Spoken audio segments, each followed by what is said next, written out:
Hello, I'm back for another video for my 1 year surgery. I thought about it a bit, and I thought maybe you guys would want to hear some things that I didn't think I would do post weight loss surgery. So I guess some things I didn't think about. So I always had really large breasts, and this is going to get way TMI for some people, and I always hated them. I was running at one point like a 46 triple D, and it was busting. And now I've lost all this weight, and my boobs have lost all this weight too. And I never thought in a million years that I would be the woman that thought that I needed a breast augmentation.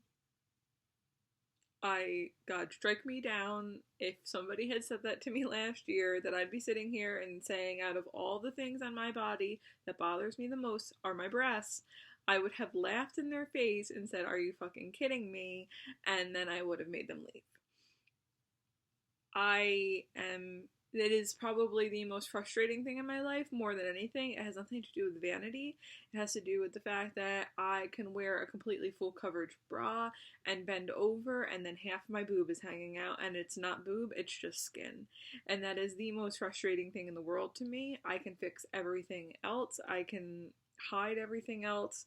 Nothing else bothers me as much as the most annoying thing of not being able to pick up a fucking pencil that I felt and dropped down on the ground, and then I'm like, oh great, I have to pick this up in front of a group of people, and my boobs are gonna come out, and I can't push them back in.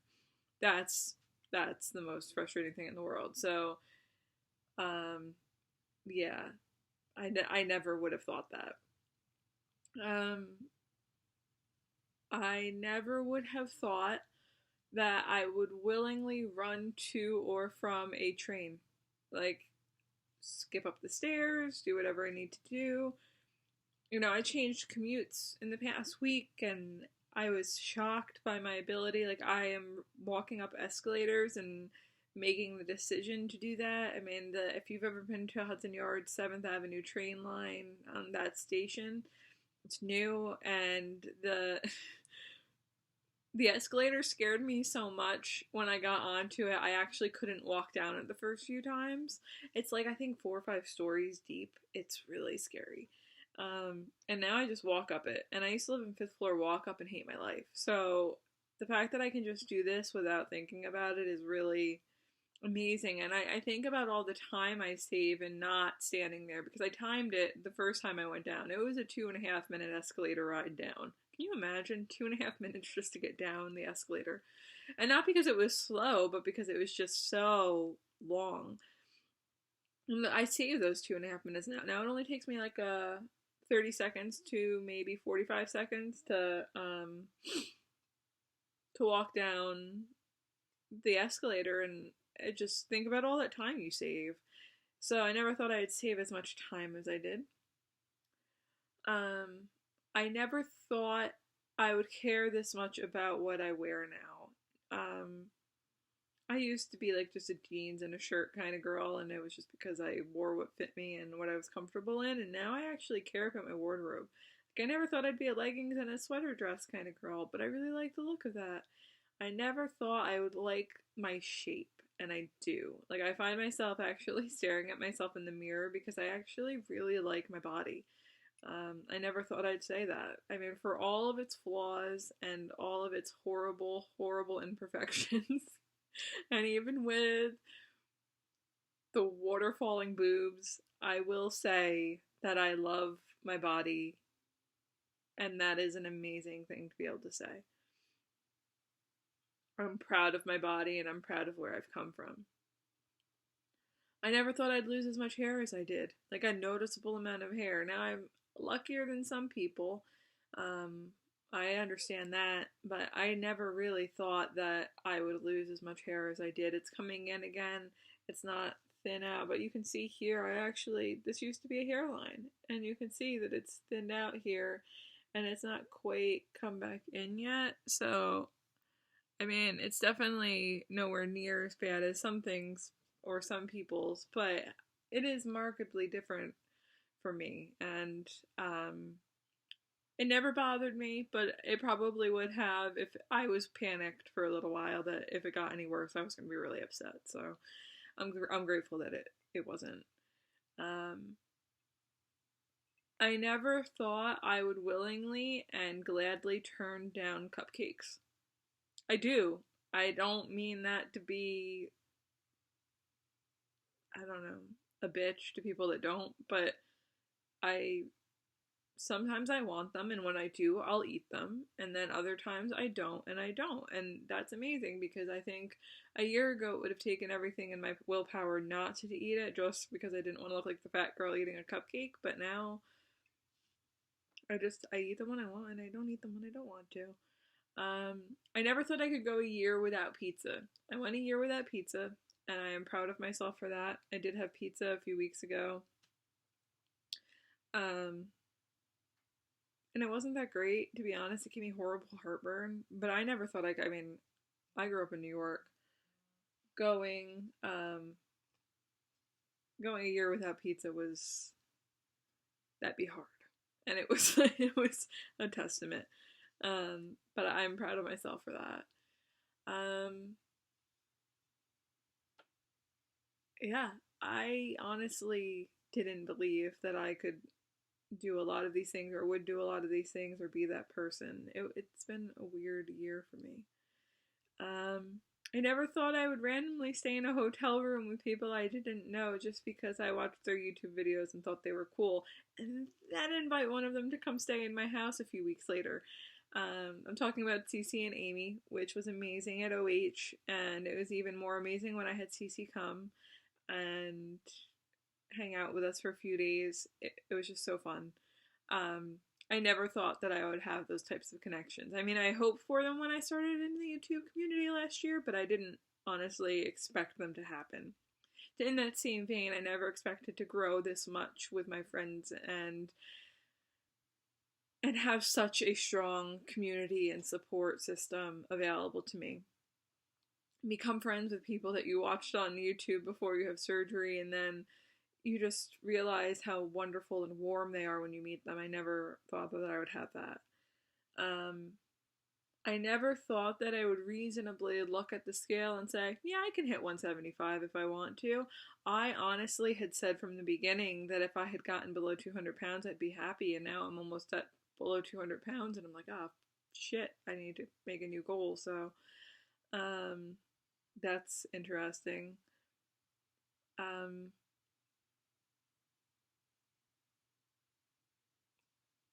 Yeah, it's been a crazy year, guys.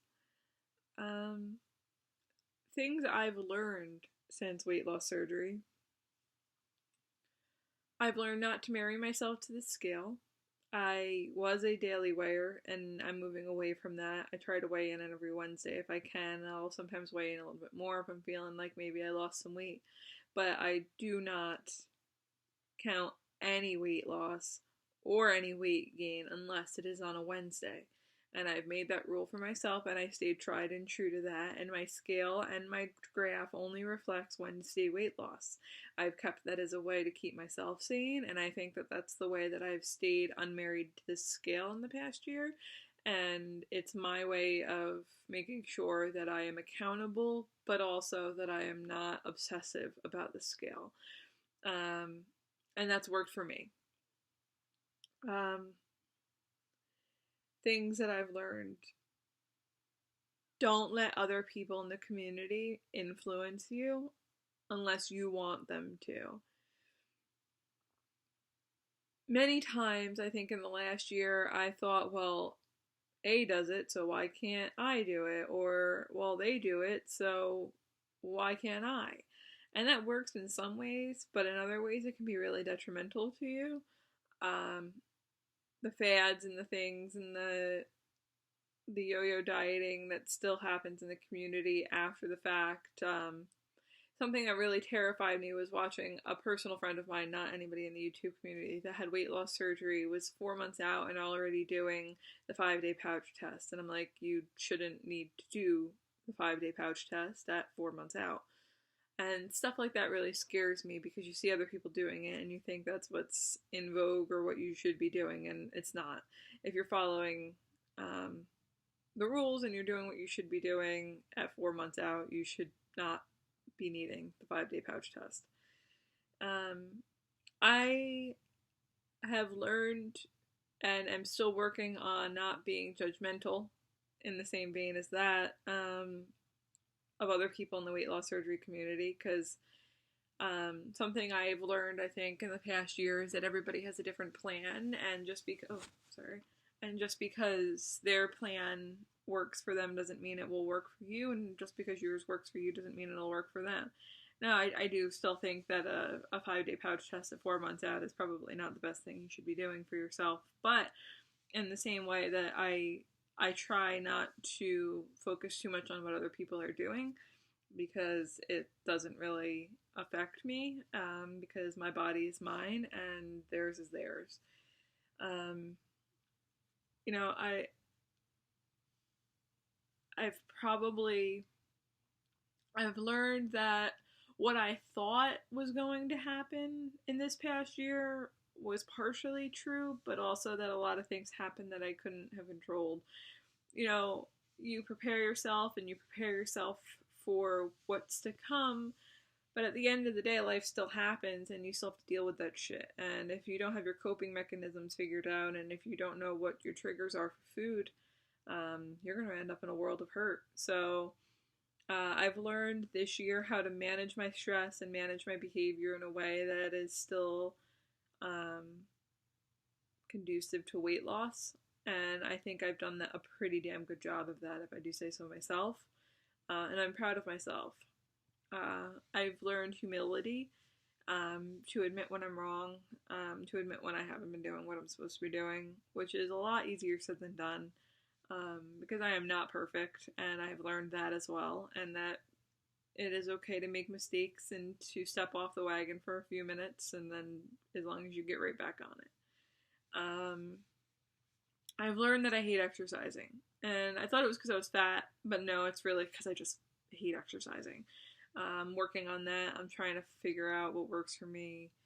I know biking works for me, but it's really hard to do that all year long in New York, and I really kind of get sick of the recumbent. So I'm trying to figure out my workout schedule. I learned that it is very, very easy for me to fall off a workout regime, and that is because I actually hate it. So, what else have I learned? I have learned not to trust everybody else when it comes to what they're putting in their mouth. Just because somebody is saying they're eating something or posting that they're eating something doesn't necessarily mean that it's bariatric approved or that you should be eating it. And I've learned to be very wary when I hear recommendations about food from people. And this isn't shitting on anybody in general, it's just overall how I feel about things. Because I found that I allow people further out to enable me in my earlier journey, and that's not something I need. Now, screw everybody, I continue to drink, and it is what it is, and you can feel how you feel about that, but it works for me. And I don't drink excessively. I drink maybe once or twice a month. But I do drink, and I do get drunk, and I have no regrets. But in terms of, I've learned to be accountable for what I'm putting in my own mouth, and to make sure to do my own due diligence about the food that I'm eating, just to make sure that what I'm eating is bariatric friendly and falls within my plan, because something that may be approved for somebody else may be absolutely terrible for my plan. And I've learned to trust my surgeon. It's very hard, but I love him dearly, and he's been amazing support for me, and I'm very grateful for the fact that he forced me and recommended that I go in every single month for my first year. Seeing him every month, having that positive reinforcement, talking to him, getting feedback on what I was doing was definitely integral to my weight loss, and I think that it was a big proponent in why I lost as much as I did in the first year. And the final thing that I learned, and that I think is the most important, is you can't do this without support. You can't. I have been lucky enough to have the most amazing support team ever, and that's in the community through YouTube, through Facebook. My family has been the most supportive family I have I could ever ask for, and I'm so grateful for that. Um, and the thing that I think sticks out in my mind the most is that you can't do this without support. So if your family doesn't support you or your spouse doesn't support you, find somebody that does. Really go to the support groups if you need them.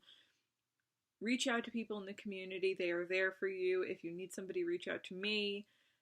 If you have nobody, it's going to be tremendously hard and you will fail. But there are plenty of resources. There are plenty of people out there for you. And it will be the most important thing that you do for yourself.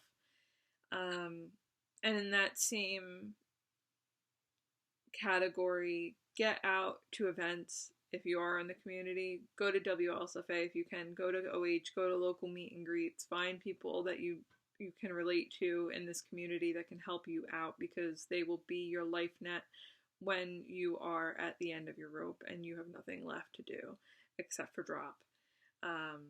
I have found that, and I have found that people have been extremely supportive to me, and some more than others, but I have found my tribe and I am extremely grateful for it. So, with that said, here's to another year of awesome discovery and creating more self-worth for myself. Thank you again for all of your support, and hopefully it won't be another 3 months before I make another video. So, stay in touch and I'll be in touch soon. Bye.